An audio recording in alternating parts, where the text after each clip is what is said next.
Antônio Luiz Zúculo, engenheiro agrônomo, bom dia. Bom dia, Daércio, bom dia aos ouvintes do Jornal das Saudades. É um prazer falar com vocês e com seus ouvintes, Daércio. Do que eu falei, há alguma correção, mas é sério mesmo, Zúculo, do sábado à tarde eu fiquei, parecia que se eu pudesse eu botava um exaustor virado pro lado da chuva pra ver se vinha pra minha casa. Eu via lá longe, chovendo, sábado à tarde. E aí teve uma hora que a chuva chegou ali, mais ou menos na região da Washington Luiz com a Carl Fischer ali. E eu falei, agora vem, só veio o vento, rapaz, espalhou todas as folhas, como diz o caipira, e muito pó, mas não caiu um pingo aqui em Matão, rapaz. Agora a gente está numa situação onde a escassez começa a ficar mais acentuada, né? Mas a crise hídrica, que é esse assunto que a gente vai tratar agora, é um tema assim muito complicado, porque ele envolve a ideologia das pessoas, é muito subjetivo, né? Tem uma série de causas. Todo mundo usa o meio ambiente, o agronegócio, o urbanismo, o crescimento das cidades, a indústria. Ninguém é culpado de nada. Eu não poluo, não é eu que causo problema na chuva, não sou eu que faço isso. Ou seja, nós estamos num planeta água onde a gente vai discutir a escassez da água, né? Ou seja, ninguém está fazendo a parte dele, né? Os ambientalistas reclamam de todo mundo, mas cada setor da economia, ninguém é culpado de nada, né, Vete? Essa que é a grande verdade. Mas a gente está diante de uma crise hídrica já de há muito tempo. Os organismos nacionais, no caso a ANA, a Associação Nacional das Águas, a ONU, a própria FAO, já vinha divertindo isso há muito tempo, né? E é uma coisa complicada, como eu disse, de tratar o assunto do meio ambiente, porque o poder econômico é mais forte do que tudo, e sempre é no sentido oposto da economia, aliás, do meio ambiente. Não se discute meio ambiente. Você vê que para reunir o G20 não é fácil. E quando reúne o G20, para atacar o problema que é causa, ninguém quer fazer. Quando você vai reduzir emissão de gás, quando vai mexer no faturamento, ninguém quer saber, né? Mas a verdade é que a crise hídrica é uma verdade, né? A água tem uma distribuição desigual, é bem verdade, né? Mas a crise hídrica é uma coisa que vai ser problema sério no futuro, já está sendo agora. Você vê que o Brasil tem cerca de 12% da água doce do mundo e nós estamos com um problema de água, né, Léo? Zúculo, bom dia, Adalberto. Nós estamos falando da crise da água, nós estamos terminando o mês de março e nós tivemos aí o Dia da Água, a comemoração do Dia da Água, e o mês de março todo se fala a respeito da água, da tensão com a água. O que é essa crise da água? Por quê, Zúculo? A última vez que se lembra de falar disso foi em 2014, é isso? Ok, Adalberto, a gente teve a primeira crise da água aí, principalmente nas represas que abastecem São Paulo, né? O sistema Cantareira, que teve aquele problema, foi exatamente em 2014. Mas quando vai se falar da crise da água, como eu ia dizendo, é um problema que envolve todos os segmentos, né? É muita ideologia, muito subjetivismo, né? Ninguém é culpado da falta de água, do problema do aquecimento, o agronegócio fala que não é culpado, o crescimento das cidades, o urbanismo também não é, a indústria também não é, ou seja, ninguém é culpado de nada, mas acontece que o problema daí para a gente resolver, né? E a crise da água é uma coisa que os organismos nacionais, no caso a ANA, no caso que é a Associação Nacional das Águas, a ONU, a própria FAO, já vem advertindo há muito tempo que a gente vai ter o problema da falta de água e a gente já está tendo, haja vista que a gente já teve esse grande problema aí em 2014 com a crise aqui em São Paulo. E quais são as possíveis soluções para essa crise, principalmente aqui no Brasil, Zúculo? Adalberto, são inúmeros, né? A crise da água, uma das coisas da água é que ela tem uma distribuição assim muito irregular, né? Ela é muito mal distribuída, mas isso é uma coisa que a gente não pode mudar, né? Mas, pelo menos nessas coisas, há uma unanimidade. O aumento do consumo da água vem crescendo demais, né? Só para a gente ter uma ideia, no século XX, o consumo da água aumentou 6 vezes, né? O crescimento da população, o crescimento da indústria, o crescimento da agricultura, isso vem aumentando demais o consumo da água. Uma outra coisa, que é um problema na falta, é o desperdício. 70% da água que a gente tem disponível é usada na agricultura e 50% dessa água é perdida, que se perde essa água. O uso doméstico, a cada 100 litros de água tratada, 63 apenas são aproveitados, quase 40% é perdido. Então você vê que os 50% da agricultura perdida dá para suprir quase que 3 vezes o consumo humano. Portanto, o desperdício é uma causa assim, muito importante e muito grande também. Um outro item é a falta de chuva. A falta de chuva, que é a evaporação, evidentemente, das águas de mar, reservatórios, do oceano e da vegetação. A falta de chuvas, que é uma coisa que está acontecendo, é acentuada, os organismos vêm advertindo para isso, né? Quem acompanha os índices pluviométricos, quando a gente fala da agricultura, eu às vezes tenho dito isso aqui no programa, que para Matão, por exemplo, você pega, eu me lembro de ter dito isso, não tem diferença de um ano para o outro, mas isso é regionalmente aqui, mas quando você pega as medições das entidades governamentais, por exemplo, no Pantanal, no bioma Cerrado, na Amazônia, esses números são assustadores, o volume de chuva está diminuindo muito, né? O desmatamento seria a principal causa. Um dos especialistas muito estudiosos nessa área fala que o Cerrado é um bioma que cobre de 20 a 23% do território nacional. Com o desmatamento do Cerrado, está diminuindo muito a formação de chuvas. A própria desmatamento da Amazônia, que são os rios voadores, essa água que vem aqui para nós, tudo isso contribui para a diminuição das chuvas. A poluição é uma outra coisa também importante, né? A emissão de gás que causa efeito estufa, tudo isso são problemas inerentes, afetando a falta de chuva e repõe as águas subterrâneas e as águas de superfície, Roberto. Aqui na nossa cidade nós recebemos água aqui através dos poços artesianos, né, Zúculo? E temos aqui um belo lençol freático, né?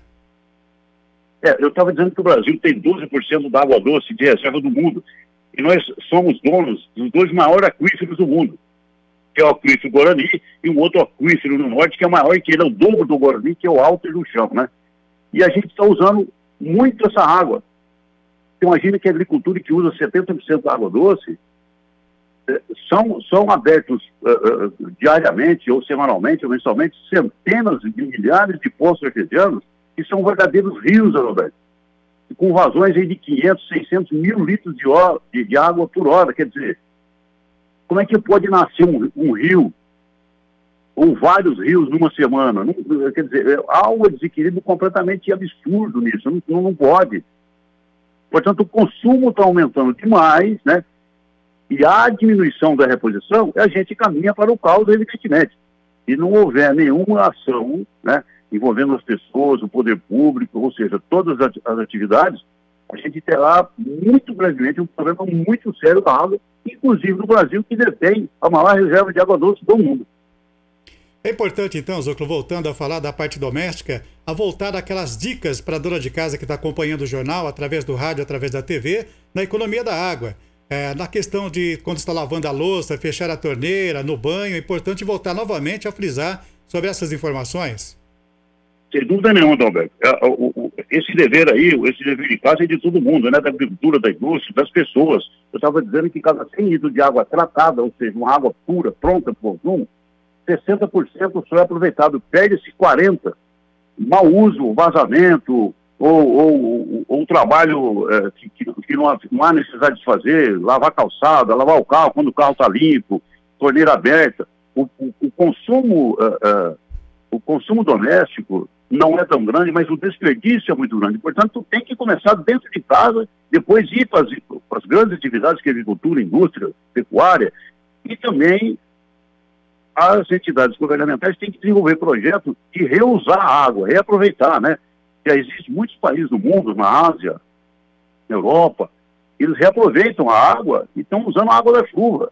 Eles não têm outra maneira. Nós, lindo, no Brasil, temos, né? Por enquanto, né? Mas é muito mais eficiente a gente atacar o problema antes que ele aconteça, não é verdade? Porque resolver o problema é importante, mas evitar que ele aconteça é muito mais importante ainda, né? Meus amigos, parece pouco, mas nós veremos mais à frente que não. E muitos se sustentam no fato de, mas se não chover, nós estamos em cima do aquífero Guarani, o maior aquífero do mundo e tal, como se aquilo ali fosse brotasse água do nada, né? Sabendo-se que a água que abastece O aquífero é a água da chuva, inclusive, né? A água da chuva, eu não sou técnico, mas existem até alguns pontos do aquífero aí apenas por onde se repõe a água do aquífero, não é isso? Você que entende mais. Perfeitamente. A gente está usando muito a reserva do aquífero, né, Daércio? Não só para o consumo humano, mas para a indústria. Eu disse que estão abertos milhares, centenas de poços artesianos todas as semanas, todos os dias, aí, ao longo do ano, ao longo do tempo. E essa água aí, quem recarrega o aquífero, como você falou, e é uma verdade, há pontos de recarga do aquífero.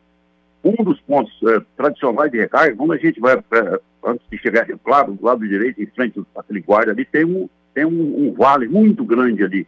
Aquilo ali é um ponto de recarga do aquífero. Entendeu? Mas como a chuva diminui, eu recarrego menos o aquífero e eu uso cada vez mais água, a gente caminha para a escassez. Todo mundo acha que a água que cai em cima de toda a extensão gigantesca do aquífero, toda aquela água vai para o aquífero. Não vai, tem só alguns pontos em que é o recarregador, não é isso? Exatamente. Existem os pontos de recarga, porque no ciclo da água, a água que cai da chuva, ela infiltra, vai para o subsolo, vai para o aquífero, né, nos pontos de recarga.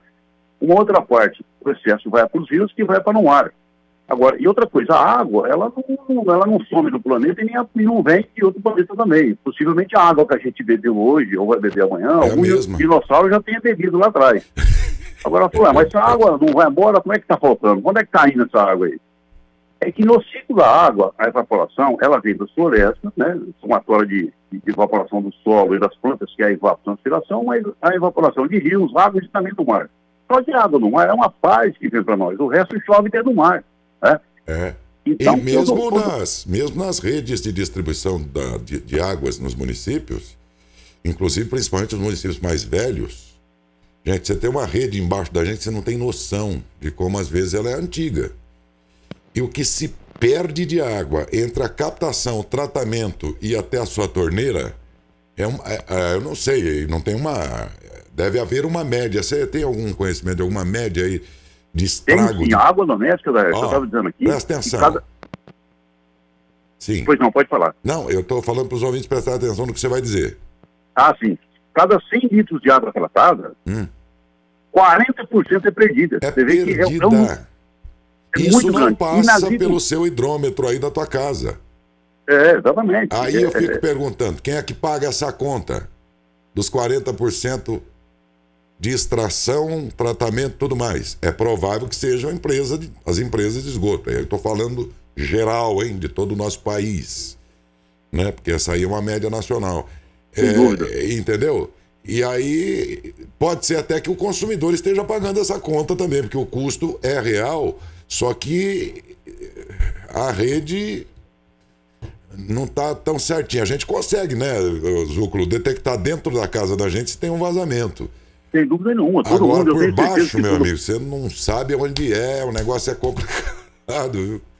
Né? A gente não tem dúvida que cada pessoa sabe aonde economizar e de que maneira economizar água, né? Tem muita gente que economiza, mas tem muita gente que não economiza. Gasta. Né? A agricultura, que tem entregado muita imunidade para o Brasil, ela também tem seus pontos fracos, né? Ela tem que melhorar. A agricultura perde 50% da água que ela usa, e na verdade é 70%. Né?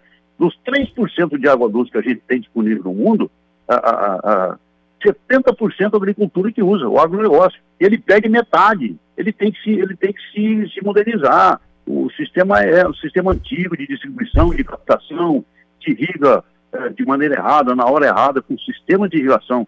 Você pega Israel, por exemplo, que não tem água, eles têm sistemas de irrigação, que é o país que mais conhece de irrigação no mundo, extremamente eficiente, que perde muito pouca água. Muito pouco, então, porque o Brasil não tem sobrando, né? O Brasil tem que começar a fazer isso. Porque a grande verdade é essa. Aqui entre nós, gente, toda vez que eu chamo a atenção assim, às vezes tem gente que não gosta quando eu falo, né? Que em tudo que acontece, nem sempre a culpa é dos outros. Às vezes a gente tem que fazer uma meia-culpa. E eu me lembrei agora, Zúculo, daquele apagão no governo do Fernando Henrique, você lembra? Sim, Todo mundo claro. teve que apagar a luz. E aí descobriu que larga um monte de luzes acesas à toa. Foi aí que nós descobrimos. Se um dia faltar água aqui como faltam para essas nações. Tem nações em guerras intermináveis entre países vizinhos, porque não tem água. O negócio é sério, a água é fundamental e nem todos têm. E aí eu volto a dizer, esse Brasilzão é uma riqueza. É uma riqueza grande. Você vê que a nossa matriz energética, mais de 60% da nossa energia elétrica vem das hidrelétricas, né? 17% de usinas termoelétricas de fósseis, biomassa 9%, ou seja, muito mais da metade das hidrelétricas. Os grandes relatórios, todos esses rios que a gente pega aí, São Francisco, Rio Grande, uma série dos grandes rios, são rios que proporcionam energia elétrica, né? E, na verdade, também essa água aí não é perdida, mas... Enfim, Deus foi muito providente quando criou muito generoso. Mas ele... Tem uma piada que diz isso, né? Que Deus foi muito bom quando criou o Brasil, mas... Ele falou assim, você não sabe o povo que eu vou botar em cima desse país. Vocês não conhecem o povo que eu botei naquele lugar, né? Então eu sei que isso agride a pessoa de bem, que toma cuidado, que usa do jeito certo, né? Você, por favor, você está excluído, mas não dá para falar de um assunto de interesse coletivo sem levar em conta a média do jeito de agir desse mesmo coletivo, dessa mesma nação. E na média... O que nós temos aqui é um país gigante, rico, mais rico. Todos os países queriam ser um Brasil em beleza, em povo bonito miscigenado, em biodiversidade, em água, em recursos naturais, em petróleo, em tudo que você imaginar. Mas o problema é que ele, invariavelmente, ou não é bem administrado, ou então os próprios recursos pela própria nação são muito mal utilizados e a gente não enxergou que isso aqui é uma nação de terras. Aí o Zúculo é agrônomo, é melhor para falar sobre isso, né? Um país que produz o que esse país produz já era para ser potência há muito tempo.